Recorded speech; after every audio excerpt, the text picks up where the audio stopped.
la lumière de la vérité ne peut pas être cachée. Il en est ainsi depuis le début. Terre, ça tombe dans l'océan primordial, c'est l'ADN. L'ADN, il tombe en kit. Tu vois, l'ADN, il tombe en kit. Moi, j'ai les deux côtés, en fait. Bon, qu'est-ce que tu veux dire par les deux côtés? Que à la fois, j'ai déjà été témoin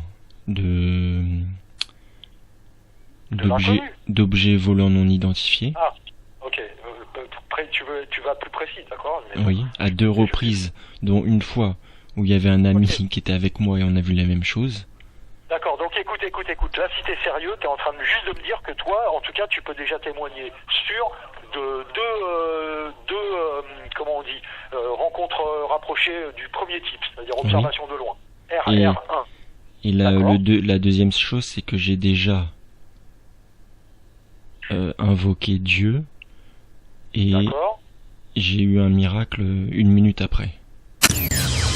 Vous êtes sûr dans votre traduction?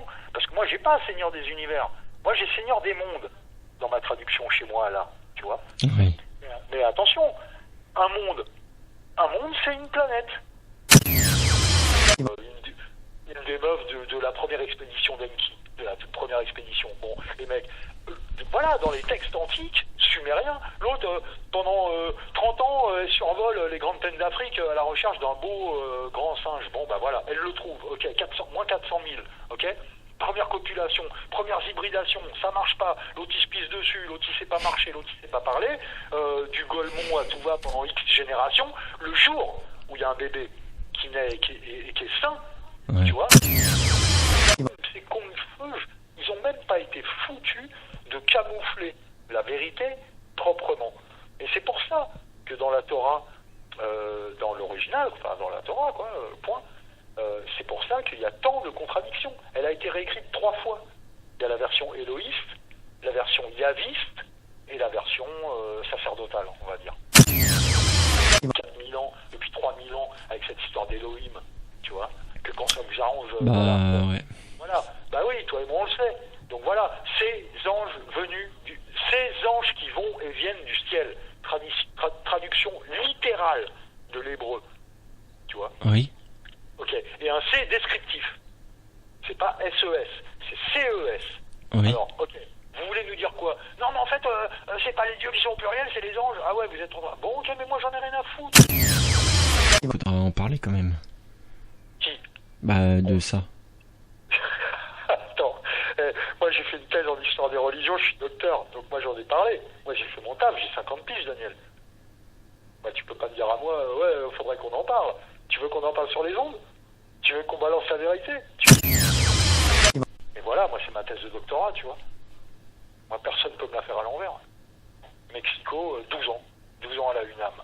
Universidad Nacional Autónoma de México. Extraterrestres, on va les appeler très clairement des extraterrestres puisqu'ils ne viennent pas d'ici à l'origine. Bon, c'est tout, j'en parle beaucoup dans mon livre Eden qui est sorti en 2011 où j'ai traduit des textes sumériens qui parlent de ça. On retrouve la version sumérienne de l'histoire de la Genèse avec l'histoire du serpent, du jardin d'Éden, etc. Donc sur ces tablettes que j'ai traduites, il y a énormément d'éléments qu'on retrouve dans la Bible, dans la Genèse, mais beaucoup d'autres éléments qui ont été apparemment chantés, qu'on ne retrouve pas du tout dans la Bible. Et donc il y a des scènes complètes. Et donc Enki, par la force des choses, s'est intéressé aux humains. Donc c'est pour ça qu'il est dans les tablettes que j'ai traduites pour Eden. Il est carrément appelé le serpent. Ils avaient une physionomie de serpent, mais lui, comme c'était le seul à se présenter devant les humains, quand les humains le voyaient, ils voyaient une tête de serpent.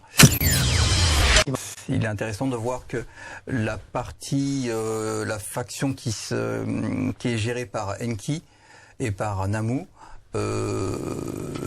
vénère entre guillemets une forme de dieu qu'ils appellent la source de toute chose. Donc c'est absolument. Mais d'ailleurs, vous dites quand même pour la fonction des religions qu'elles ont été inventées aussi pour désorganiser l'humain, l'induire en erreur. le limiter en tout cas. Oui, effectivement, pour c'est contrôler. Oui, bien sûr, quelque part, ça le contrôle. D'ailleurs, vous dites que le terme même de religion vient de religio, qui veut dire assujettir. Oui, mais complètement, ça. On parle de spiritualité, inévitablement, on va sur les prophètes. Moïse, Mahomet. Je me souviens quand Mauro Blighino est venu ici, il m'a parlé de Moïse sur le mont Sinaï et qui dit mais en fait il n'a pas vu Dieu, il a vu un des dieux. Et quand dans les 10 commandements il ressort, il redescend, il a les cheveux blancs et il est bronzé, en fait il n'est pas bronzé, il est brûlé par les réacteurs des trucs. Le dieu lui dit va te planquer parce que je vais te montrer ma puissance, parce qu'en fait les dieux se disputent le peuple. Qui découvre qu'il va mourir après avoir mangé les plantes des arbres. Il a mangé une plante, on va pas dire interdite, mais à laquelle il n'aura pas dû toucher. C'est une plante qu'il ne connaissait pas. Voilà. Et dans le texte hébreu, Adam et Ève sont condamnés à mourir après avoir mangé de l'arbre. Donc là aussi, vous retrouvez bien la similarité. J'ai traduit la Bible pour le compte des éditions Saint-Paul, qui est la plus grande maison d'édition catholique. Je ne suis pas ufologue. Je me contente de lire et de raconter ce qu'il y a décrit dans ces textes. Et la Bible contient un récit très concret. Elle parle clairement de machines volantes. Et moi, je me contente de rapporter tout ça, sans me préoccuper des ovnis. Alors il faut dire très clairement que la confusion et les contradictions qu'on trouve souvent dans la Bible et qu'on ne parle absolument pas de Dieu. La Bible parle d'un groupe d'individus qu'elle appelle les Elohim. Alors, la Bible nous dit clairement que ces Elohim ont fabriqué, pas créé, un travailleur. Ils nous ont créés pour que nous travaillions pour eux. Ils nous ont fabriqués avec l'ingénierie génétique. La Bible et les Juifs le disent clairement dans leurs textes. Il y a pour nom Yahvé qui a choisi Moïse pour construire un peuple et aller conquérir un territoire qui ne lui avait pas été attribué. Il a construit une armée pour aller conquérir la terre de Canaan qui ne lui avait pas été attribuée. Sur ce point-là, la Bible est très claire. La Bible nous dit que Yahvé combattait contre les autres Elohim. Bonjour à tous. Alors imaginez que moi aujourd'hui, avec mes connaissances, ma technologie, etc., je décide d'aller, par exemple en Amazonie, chez un peuple, on va dire chez des aborigènes plutôt primitifs, qui suivent une tradition animiste.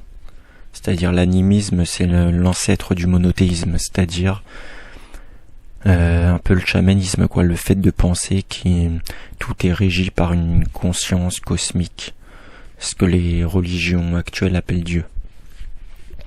Alors imaginez que moi j'arrive, donc j'arriverai pas à vélo évidemment, j'arriverai avec soit un hélicoptère, soit un drone, soit un avion, donc je viendrai du ciel. Et imagine, avec ma technologie et mon avance, je pourrais évidemment leur faire croire tout ce que je veux, c'est-à-dire si je prends un briquet, je fais du feu avec ma main, ou je pourrais les illusionner de manière automatiquement. En fait, la première chose qui leur viendra à l'esprit, c'est de penser que je suis Dieu. D'accord ? D'ailleurs, j'aurai le droit de vie ou de mort sur eux, puisque il suffit que j'ai des armes pour leur ôter la vie, ou il suffit que je pourrais, avec la technologie, même créer la vie. Par exemple, si j'amène la technologie du clonage, je pourrais à la fois être un créateur, ou la technologie de la GPA, etc. C'est-à-dire avec ma petite technologie d'humain du 21e siècle, je pourrais avoir droit de vie ou de mort, faire naître, faire mourir, etc. Après, vis-à-vis de ce peuple, quel est mon objectif ? Si j'ai envie de les mettre en esclavage, bon, ça va être très facile. Et si j'ai envie qu'ils me servent,